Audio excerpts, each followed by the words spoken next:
The Man in the Moon by Esther Bakewell. From the Book of One Syllable.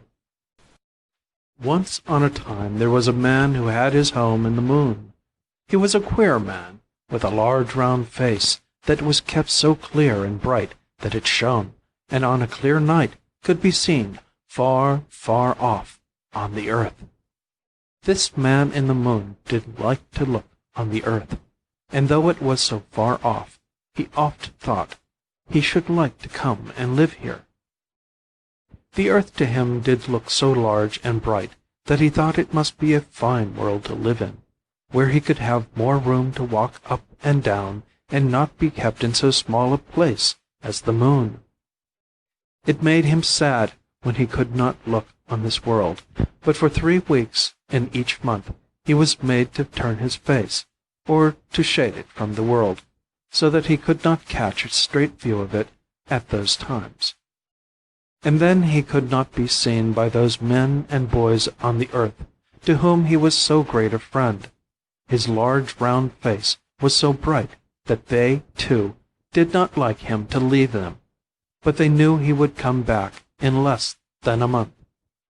When he first came, he was seen near to the sun, where it had just set, and he gave a side look at the earth.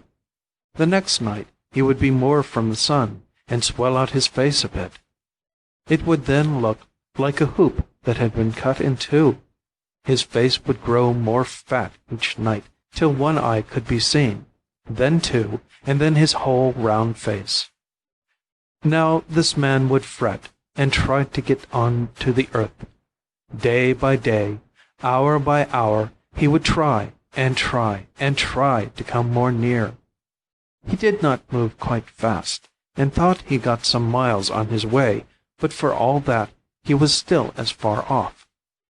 He went in a round, like a horse in a ring, and there kept, and still keeps as far off as he was, and will keep there for years to come.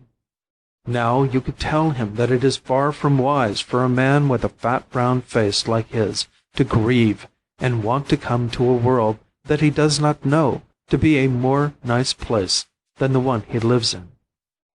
You could tell him that there is much grief and pain to be born here, that few men who live here have such a round fat face as his, and that if he came he would have to work hard, and that care and work and pain might soon make him look thin and lose his round bright face that shines so. Yes, Man in the Moon, stay where you are. Do not long to have what you cannot get, but rest there and do what you have to do in peace and joy.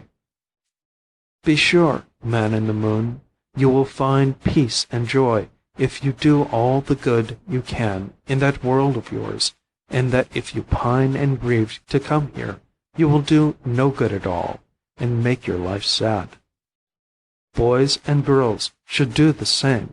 They should not want to reach the Man in the Moon, but try to make the best of what they have. They may be sure that to be good and do as they are bid will give them more joy than the most bright things they could find in the moon.